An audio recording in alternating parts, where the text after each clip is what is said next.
Good evening. It is great to see you here tonight. I've been appreciating these quite a bit. They have been encouraging to me, and just it's neat to see how God has used people in the past, and not just biblical characters, but preachers of the past. And so I have been appreciating this ministry a lot. I hope you will as well. I was this close to getting Dare to be a Daniel, and we'd be singing that right now.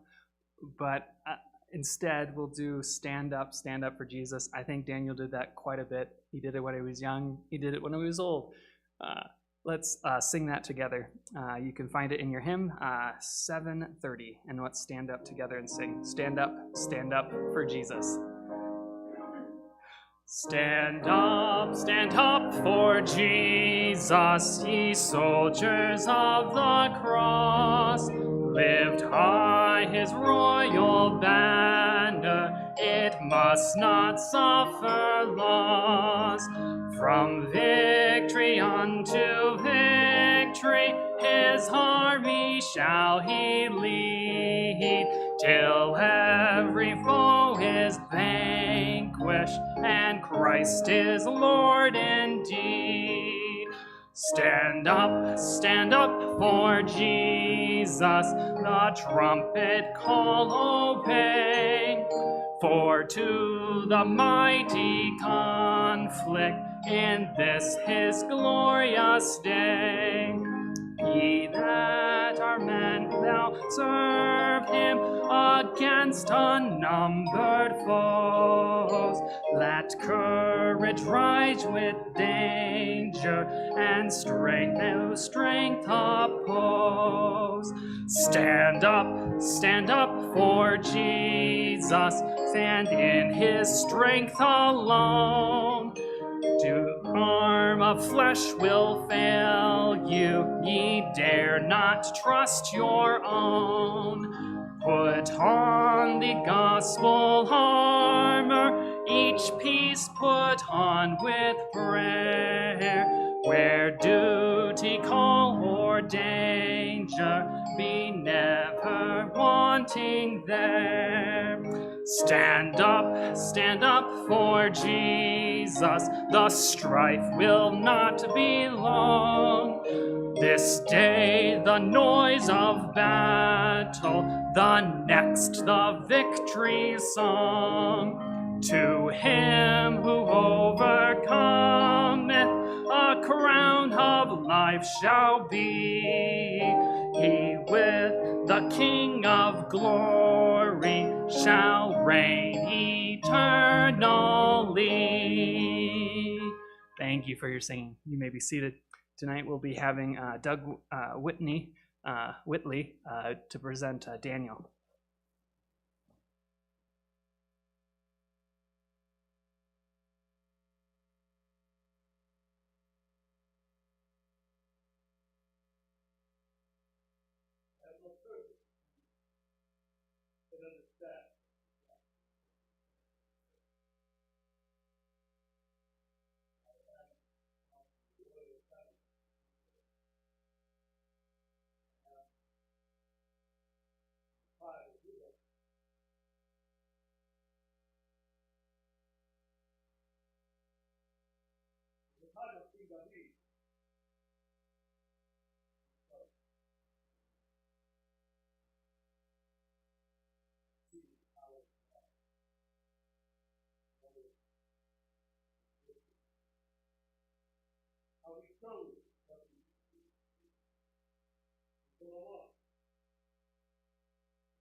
In the beginning, Yahweh created the heavens and the earth.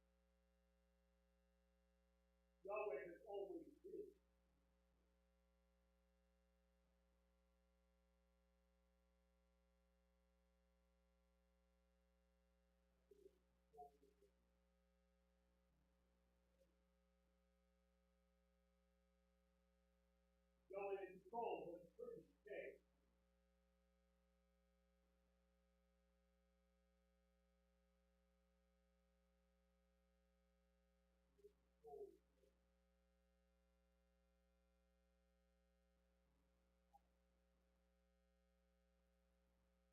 The last vision that he saw was the death of his children.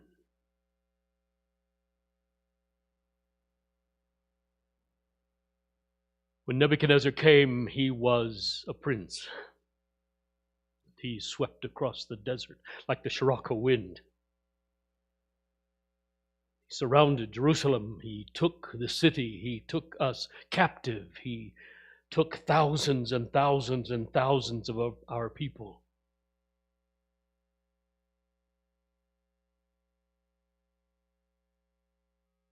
There are other prophets.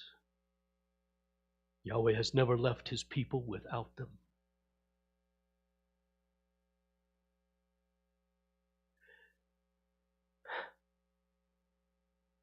There were nearly 10,000 of us taken. The princes of Israel. 4 of us. Determined that we would not defile ourselves with the king's meat.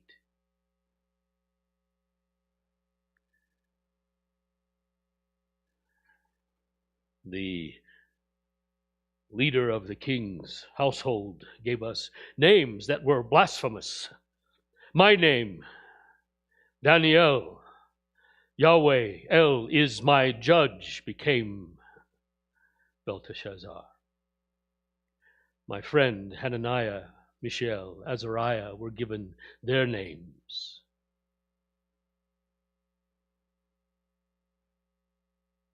We could not pronounce our names without blaspheming Yahweh. He came to us and he wanted us to eat from the king's table. We did not wish to defile ourselves. And so we said, let us propose a test that for 10 days we will eat only vegetables, we will drink only water. And at the end of that time, you judge whether it is good or not. He was worried for his life. I do not know if you have ever been in a kingdom where if the king said you lived, you lived. If he said you died, you died. If he looked at you and said your life is over, it was over. You would be killed. And so he was fearful of his life. He said, if the king sees you looking less well than the others, he will take my life. And so for 10 days we ate vegetables, we drank water, and at the end of the time, he found us fairer, fatter than the others. I don't think it hurt that he kept all of our other food and drink for himself. And so it was. For a year we learned the language, the ways, the history, the culture of the Chaldeans. At the end of that time we were brought before Nebuchadnezzar, now a king, no longer a prince.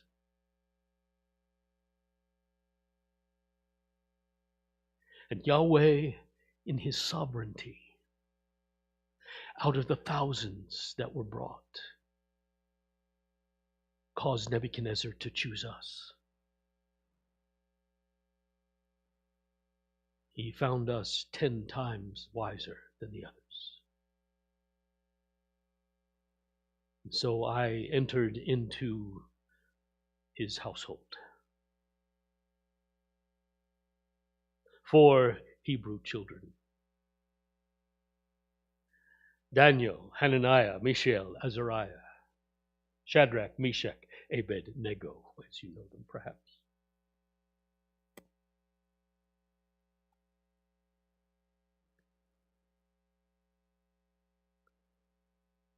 And so then Nebuchadnezzar had a dream.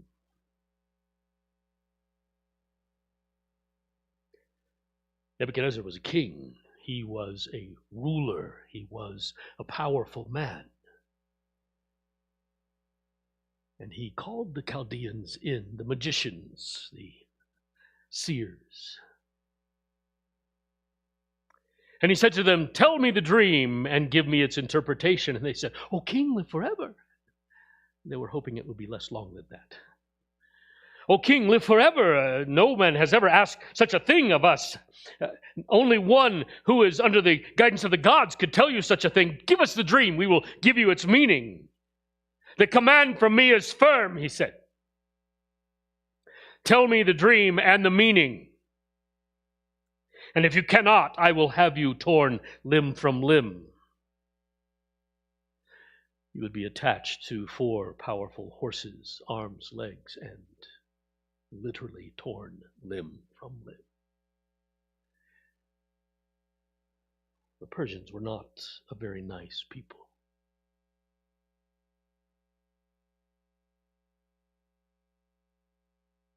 Arioch, the captain of the king's guards, was given the command to destroy all of the Chaldeans, all of the seers, all of the magicians.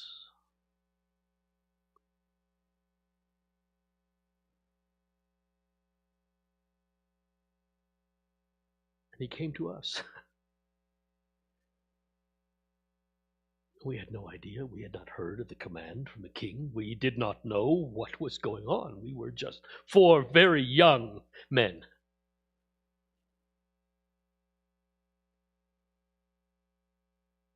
And so I said, take me to the king.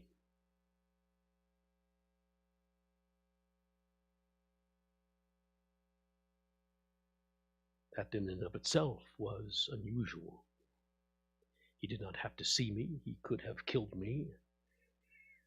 I made obeisance before him. I said, O king, give me 1 day.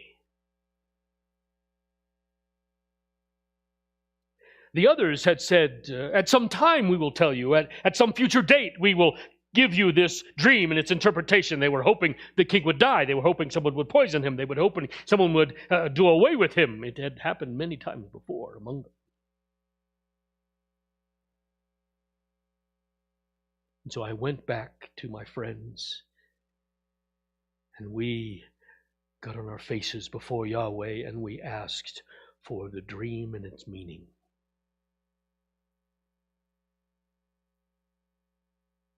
Because Yahweh is sovereign, he gave me favor for the king to grant the time. Because Yahweh is sovereign, he allowed Arioch to take pity upon us and take me to the king. Because Yahweh is sovereign, he gave me the dream. He did this, not within myself, not because I did not eat the king's meat, not because of anything within myself, only because of him. So I went before the king the very next day. O king, live forever. You are king of the mighty land.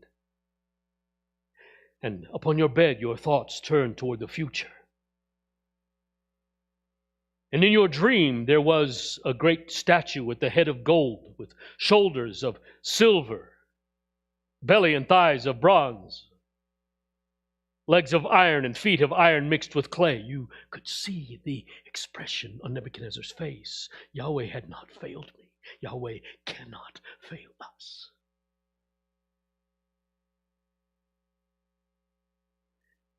Here, O king, is the meaning of your dream. There was this mighty statue, and then there came a stone made without hands. And it smote the statue and ground it into dust, and the dust was scattered upon the winds, and the stone grew until it filled the earth. You, O king, are the head of gold. Because Yahweh is sovereign, he has made you ruler of the most powerful nation ever to be known. You are the head of gold, and even as silver is less than gold, bronze less than silver, iron hard and cruel, still less value than bronze, and feet of iron mixed with clay. There will come subsequent kingdoms that will be lesser and lesser, some strong, some weak, but there will come finally one that is a mixture of strength and weakness. But there will come one from Yahweh himself.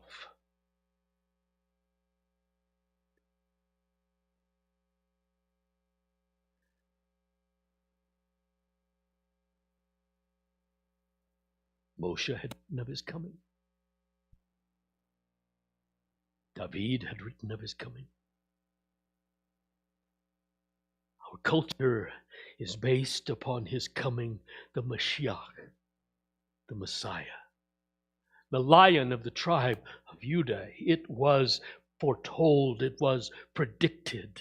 When the blessings were given to all of the sons, this was given to Judah, the founder of my tribe. I said, O king, there will come one from Yahweh, and he will drive all kingdoms before him, and he will rule the earth.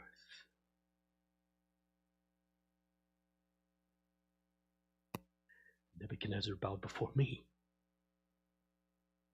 And he praised me. And I said, O king, live forever. It is not because of me. I have not done this. It is because there is a God in heaven, because there is one who raises rulers up and takes them down, because there is one who knows the end from the beginning.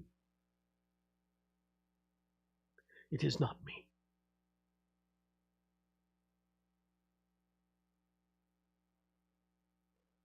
And so he raised me up to be second in the kingdom, ruler of Babylon. And I asked if my friends, Hananiah, Mishael, and Azariah, could join me. Shadrach, Meshach, Abednego. My wish was granted. And because Yahweh is sovereign, 4 Hebrews came to power in the most powerful nation that the world has ever known. We could not plan this. There is nothing we could have done to achieve this. It is only because of Yahweh, because he rules, because he is sovereign.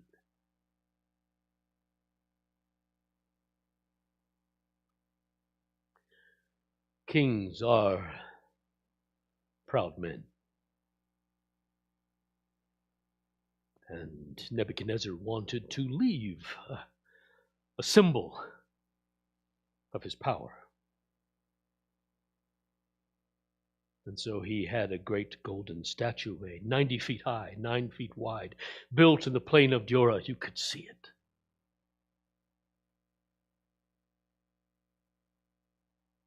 He sent letters and brought in all of the rulers under his kingdom, the governors, the satraps, all of them. The world was there. And when the statue was finished, there it stood in its gleaming glory. This monument to Nebuchadnezzar's power, this monument, as far as Nebuchadnezzar was concerned, that was given to him by Yahweh. He had sent me away. The command was given. There were instruments to play, and everyone was to bow down.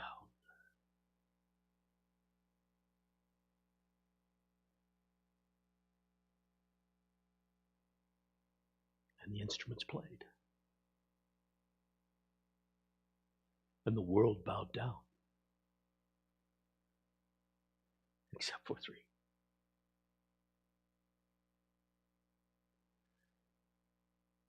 3 known to the king, 3 known to all of our enemies, which were many, because we could not be bribed, we could not be bought, we could not be influenced against wisdom. We were a great obstacle to those who had built themselves up through lying and cheating and stealing and power and influence. They did not like us at all. Before the sound of the instruments had died upon the air, our enemies were before the king. O king, live forever. There are 3 among the children of the Hebrews who did not bow down. Nebuchadnezzar had them brought before him. He knew them. He knew us. He saw us daily. He smiled. He knew Hananiah, Mishael, and Azariah. He knew Shadrach, Meshach, Abednego.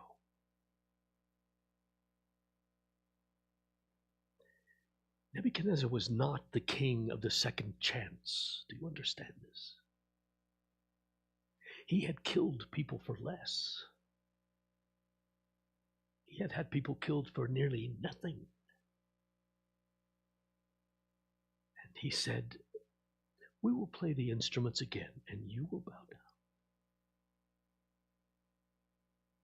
And my friends said, O king, live forever.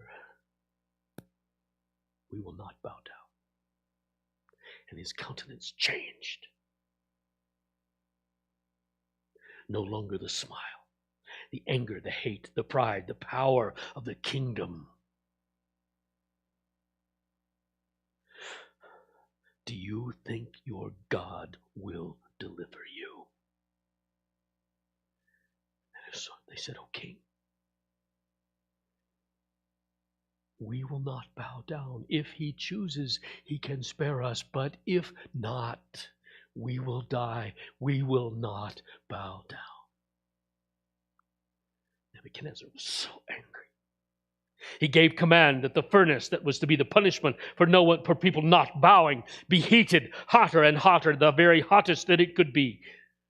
He got his mightiest men to bind my friends hand and foot, to take them to this furnace, to hurl them in. And even as they did so, the flames came out and killed his mighty men before his eyes. Because God is sovereign. Because he is all-powerful. He can choose whom the flames will touch and whom they will not. And there they stood.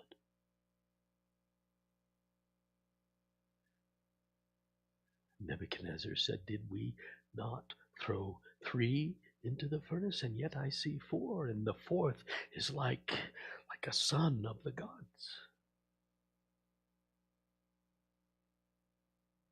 Nebuchadnezzar walked to the flames that had killed his men.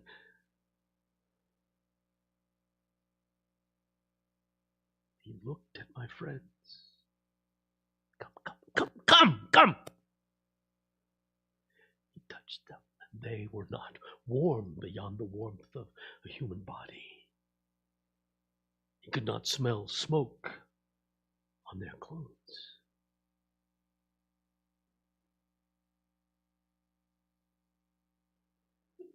Because God is sovereign.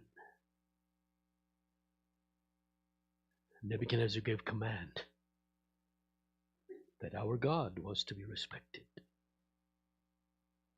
My friends were delivered, and the kingdom continued.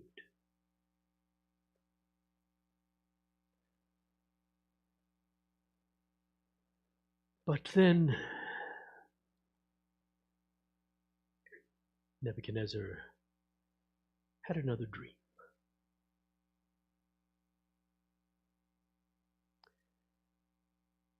And he called the Chaldeans, the magicians, the seers, the false ones.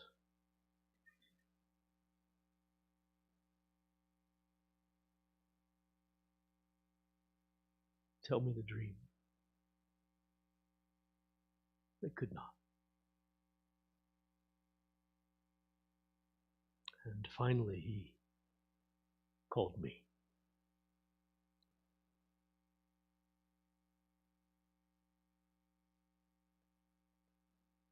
Yahweh showed me the dream. Yahweh gave me the meaning. Nebuchadnezzar had dreamed of a tree that grew until it filled the earth. And in its branches, the birds of the air, and under its branches, the beasts of the field found their sustenance and lived and had power. And then the voice of a heavenly messenger came and said, cut down the tree and bind it with a band of iron until 7 seasons pass over it.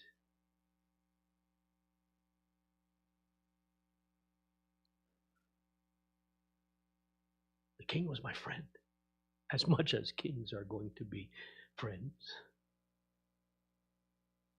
And I said, O king, would this were for your enemies and not for you.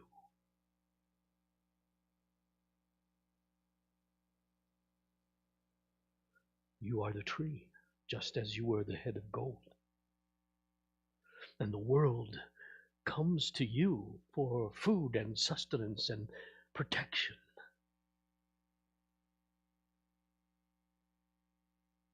And your pride has grown great. You have forgotten who made you the head of gold, who made you the great tree. And so you will be cut down, and your reason will leave you, and you will become a beast. And you will be wet with the dew of heaven, and you will graze in the grass like a great ox.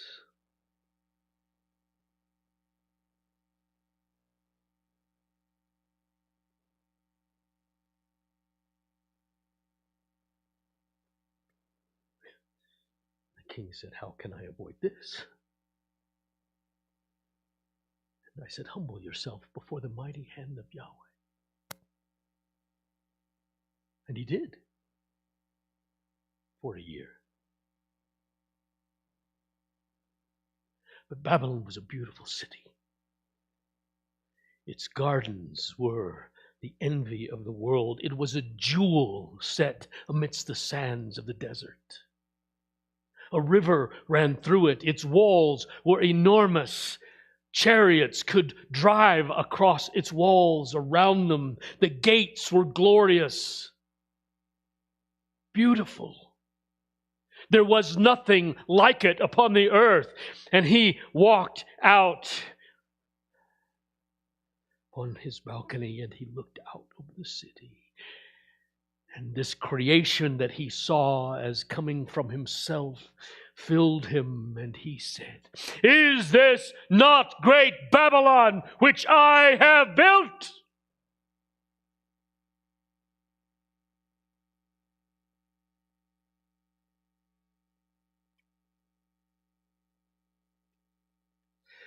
Because he forgot that God is sovereign. We are not. The voice of a heavenly messenger came, and his reason left him. He became as an animal. We had to put a band of iron around his neck to control him. We kept him hidden among the gardens of the palace grounds. His hair grew long, his nails like the talons of an eagle. He lost his reason.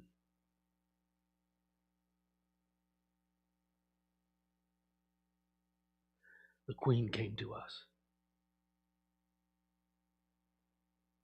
We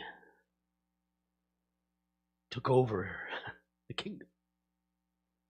For 7 years, 4 Hebrews ruled the world. Because God is sovereign.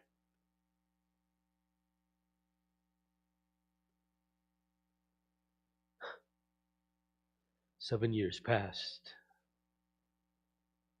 I remember the day I went to his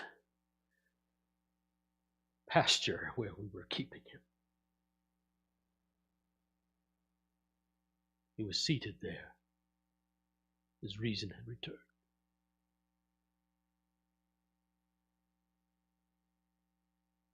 Finally, he had learned to acknowledge Yahweh here, not here. Finally, he began to comprehend that Yahweh was sovereign, that even the most powerful man in the world was not to be compared to Yahweh, to the Lord God Almighty.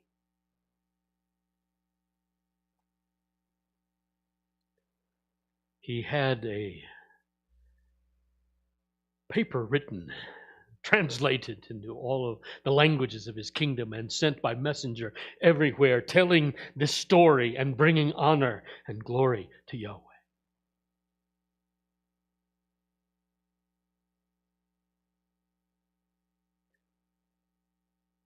Over 40 years he ruled, and he died. He was buried. And his son became king, and there were plotters, and they murdered his son, and then the plotters themselves were murdered, and finally there was another and another. His grandson became king. His grandson's father, Nebuchadnezzar's son, Nabonidus, was afraid for his life. He left the city and turned it over to his son, Belshazzar. And he was like to his grandfather as the acorn is to the oak. A vain, drunken, sniveling man.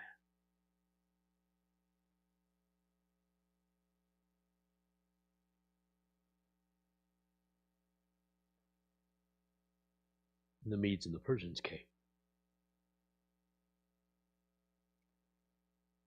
They surrounded the city.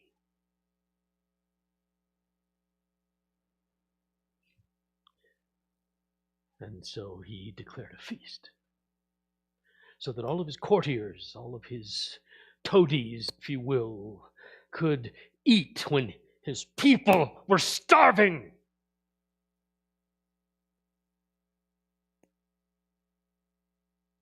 And then, to show that he was more powerful than his grandfather, more powerful than Nebuchadnezzar, he had the gold instruments of the house of Israel brought so they could drink from them, eat from them, toast their gods from them.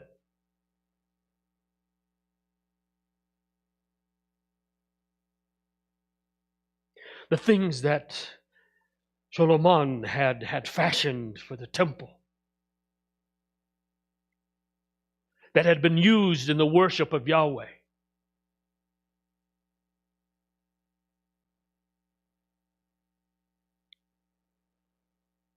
And in the midst of this drunken revelry, there came a hand to write upon the wall words that they could read, but they could not understand their meaning. The blood left his face. What does it mean? And his drunken courtiers could not tell him. The Chaldeans could not tell him. The magicians could not tell him. The seers could not tell him.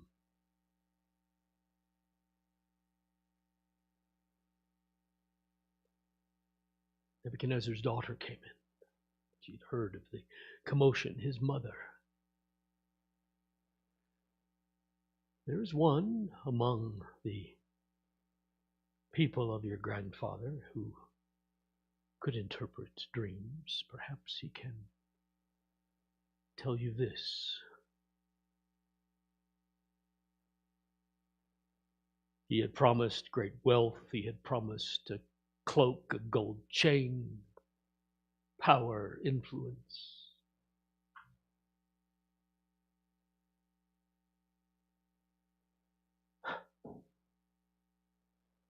I had been out of the court for so long.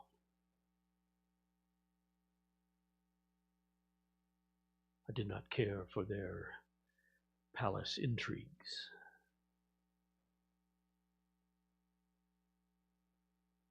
But I came. I came and I saw the letters.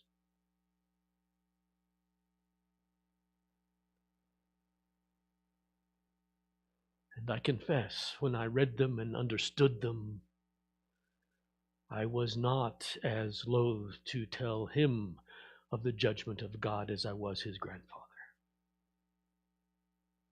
Mene, mene, tekel, upharsin.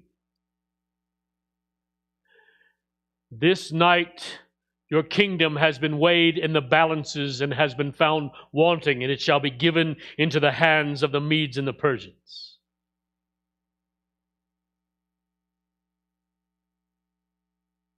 I can still smell his breath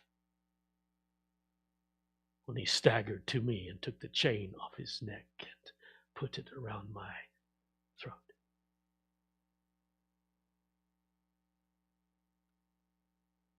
I did not want his chain. I did not want his power. I did not want his money, his influence.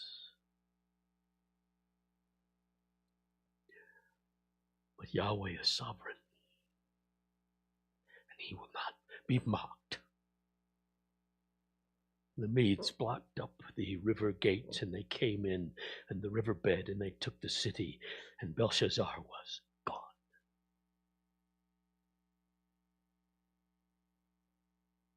And once again, I was raised to a position of leadership under Cyrus.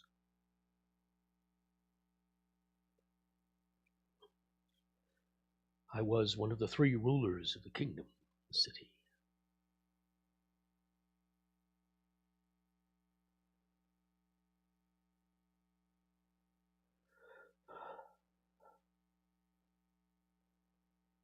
And I had enemies. Because if you seek to honor Yahweh, if you seek to do that which is right, if you seek to follow Yahweh, you will have enemies.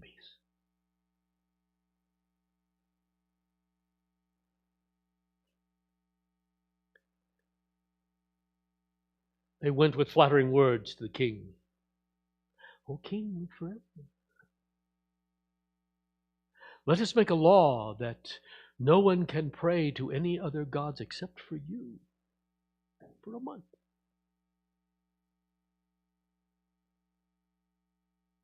This was not Nebuchadnezzar. This was not a king who ruled by whim, who ruled by anger, hate, or word. No, this king now was held by the law of the Medes and the Persians. If it was written into law, it would be carried out. It could not be changed. It could not be thwarted. And he gave them his signet ring, and they sealed this command.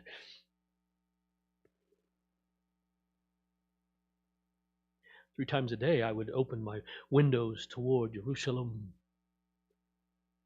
praying for the restoration of my people, my nation,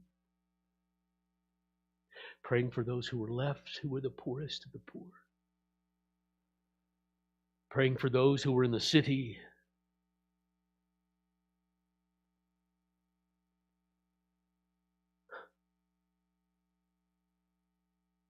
They came. So many swords and spears for one little Hebrew. They took me before the king. He knew that he had been manipulated. He had been managed.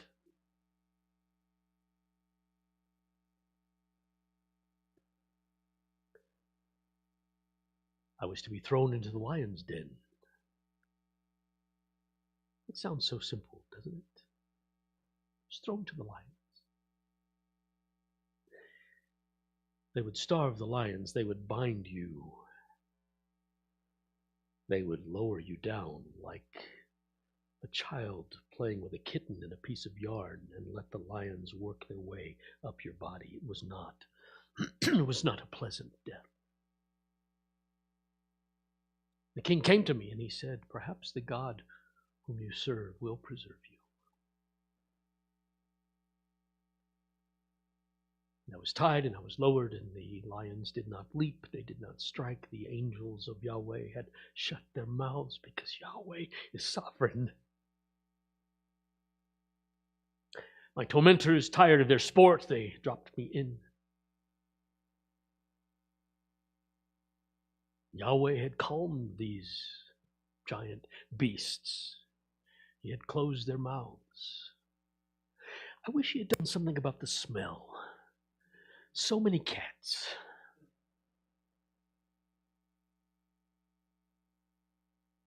And I slept. But the king did not. He sought any way to turn the law of the Medes and the Persians. Finally, when the first rays of the sun crept over the horizon, he came. He had the entrance opened.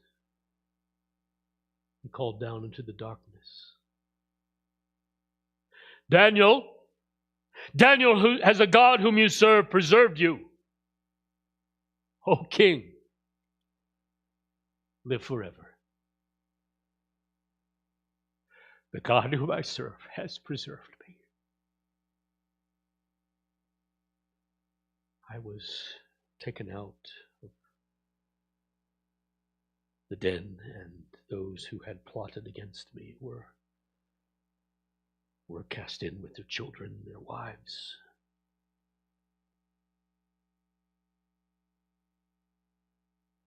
I would not have wished such a death for them.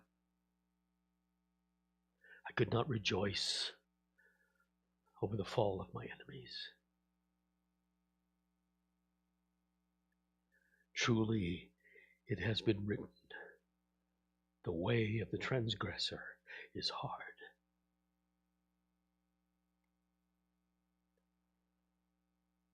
And once again, because God is sovereign, I was placed in a position of power.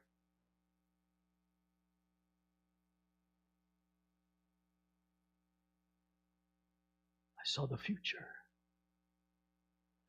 Yahweh showed me what would come. Why would he tell me this? Why would he honor me with this? There was a time when I felt so persecuted, and he sent an angel to minister.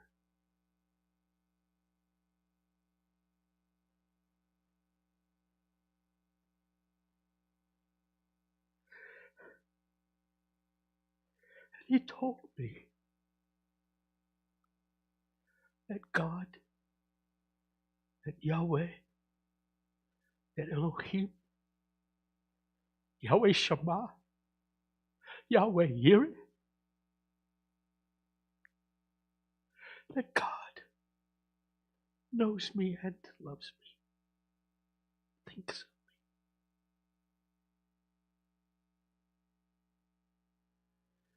me, because he is sovereign. Because what he says shall be so. Because his will shall be done.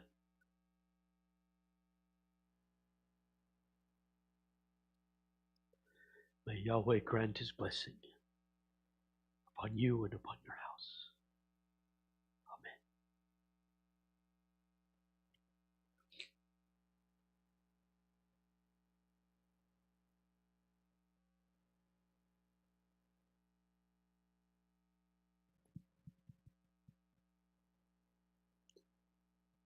What a faithful man who let the sovereignty of God affect his life on earth. I think of Hebrews. You can think of Hebrews chapter 11. A lot of men, by faith, lived and obeyed and kept and honored and loved the promises of God. And you can think of verse 33. I wonder what this is referring to. These individuals, by faith, who subdued kingdoms and worked righteousness and obtained promises and stopped the mouths of lions and quenched the violence of fire, escaped the edge of the sword, out of weakness were made strong, became valiant in battle, turned to fight the armies of the aliens by faith in the sovereign God. Hebrews 12, 1 and 2. Therefore we also, since we are surrounded by so great a cloud of witnesses, let us lay aside every weight and the sin which so easily ensnares us, and let us run with endurance the race that is set before us, looking unto Jesus, the author and finisher of our faith, who for the joy that was set before him endured the cross, despising the shame, and has sat down at the right hand of the throne of God. What Jesus done is done. Nothing more is needed for our sinfulness. And by our relationship, through trusting in what Jesus did for us, we can live day to day through the trials of life, through kings who are wicked, through bosses who are difficult, through cities that don't let God direct their thoughts, through countries that want to serve their own egos and really boast in themselves against a holy God. We can still trust our sovereign God too. not only to save us from our sins through Christ, but also to live day by day by faith. I hope you have been encouraged. I have been encouraged by these examples of people, preachers of the past. May I grab a couple of you to grab up plates, maybe. We want to do a love offering for those that are able, for Doug Whitley. Warren, could you pray?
And you're dismissed.